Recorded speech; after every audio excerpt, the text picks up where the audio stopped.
A ver, los impuestos son una de esas cosas que están en nuestro día a día, pero que, seamos sinceros, a menudo parecen un auténtico jeroglífico. Gracias a ellos tenemos hospitales, carreteras, colegios, pero ¿cómo funcionan de verdad? Pues en los próximos minutos vamos a desmontarlos pieza por pieza para que todo quede mucho más claro. Vamos a empezar por la pregunta del millón, la más básica de todas. ¿De dónde saca el Estado el dinero para pagar todo esto?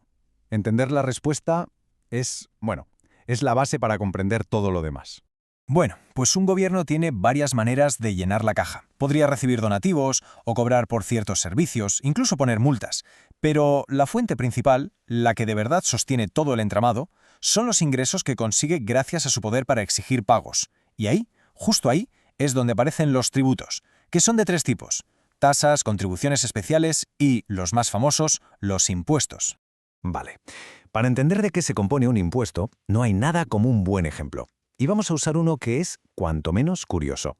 Un impuesto del Japón del siglo XIII. Nos vamos de viaje en el tiempo para que a través de la historia de un samurái, cada concepto cobre vida y se entienda a la perfección. Venga, imaginemos la escena. Estamos en Japón, siglo XIII. El emperador decide que hay que poner un impuesto por tener espadas. Y las reglas son sencillas. Si tienes una katana, su valor son 10.000 piezas de plata. Si es un wakizashi, 5.000. Y si es un tanto, 1.000. Estas son las reglas del juego. A partir de aquí, empieza todo. Bien, primer concepto clave. El hecho imponible. Suena muy técnico, ¿verdad? Pues es muy simple. Es la situación que por ley hace que nazca la obligación de pagar. Es el detonante, la chispa, el porqué de un impuesto. Si volvemos a nuestra historia, está clarísimo. El hecho imponible es simplemente ser el dueño de una o más espadas. En el momento en que tienes una, ¡zas!, ya estás dentro del sistema. Siguiente elemento, el sujeto pasivo. Otro nombre que puede asustar un poco, pero que se refiere a algo muy fácil de entender. Es la persona o la empresa que, por ley, tiene que pagar. Es el quién de la película. Y en nuestro cuento, el sujeto pasivo tiene nombre y apellidos. Es el samurái Miyamoto Musashi. Como él es el propietario de las espadas, él es quien tiene que rendir cuentas ante el recaudador del emperador. Y ahora viene lo bueno. Vamos a ver cómo se calcula exactamente lo que tiene que pagar. Porque, ojo, la cifra no sale de la nada, no es aleatoria. Es el resultado de un proceso muy lógico que vamos a ver en 5 pasos. El paso 1 es calcular la base imponible.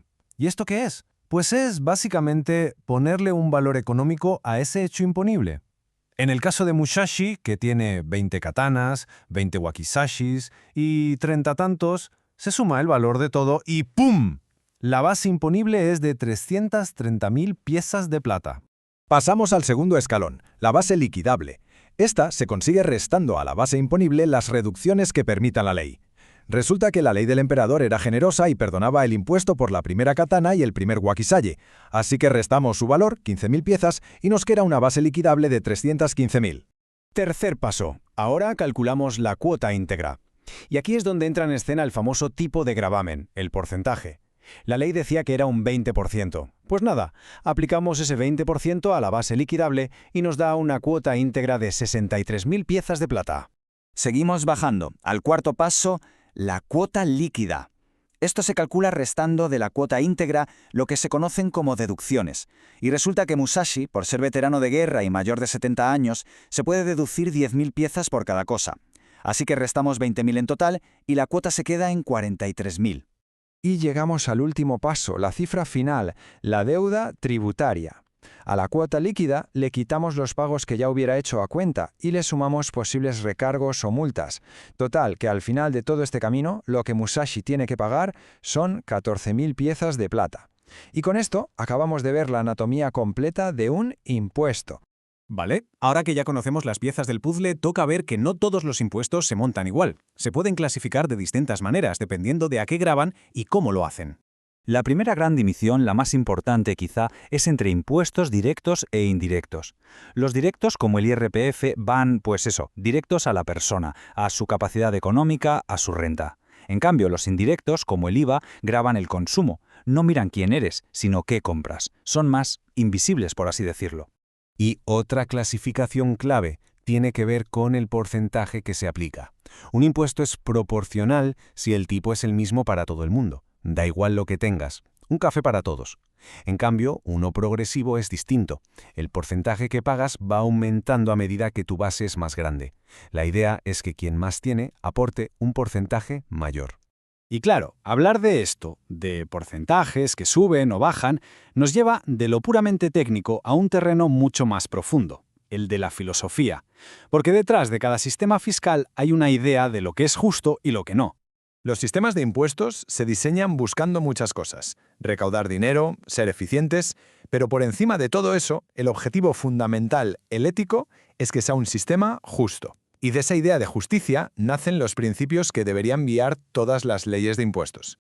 Y estos principios son, fundamentalmente, 3 pilares. El primero, el de generalidad, que significa que todo el mundo tiene que contribuir. El segundo, el de equidad, tratar igual a los que están en la misma situación. Y el tercero, el de redistribución, que busca usar los impuestos para suavizar un poco las desigualdades económicas que hay en una sociedad. Muy bien. Hemos viajado con un samurái, hemos hablado de filosofía. Creo que ya es hora de volver a casa, de aterrizar todo esto y ver cómo se aplica en la práctica, aquí y ahora, en el sistema de impuestos de España. En España, el poder para poner y cobrar impuestos está repartido en 3 niveles. Por un lado están los grandes impuestos del Estado, como el IRPF o el IVA. Luego, los que gestionan las comunidades autónomas, como el de sucesiones. Y finalmente, los impuestos locales, los que pagamos al ayuntamiento, como el famoso IBI, el impuesto sobre bienes inmuebles. Y la eterna pregunta, ¿se pagan muchos o pocos impuestos en España? Pues a ver, este gráfico nos da una foto bastante clara. En 2023, la presión fiscal aquí fue del 36,5%. Eso está un poco por debajo de la media de la Unión Europea, que es del 39%, y bastante lejos del líder, que es Francia, con casi un 44%. Esto nos sitúa en una zona intermedia, y claro, abre el debate de siempre. Y así cerramos el círculo. Hemos viajado desde las espadas de un samurái hasta la presión fiscal en Europa, desmontando qué es un impuesto. Porque al final lo más importante es entender que un sistema tributario no es solo un montón de leyes y números. Es el reflejo de una sociedad, de sus valores. Y eso nos deja con una pregunta en el aire. Una pregunta para todos. ¿El sistema que tenemos hoy es lo bastante justo y eficaz para los retos que ya tenemos llamando a la puerta?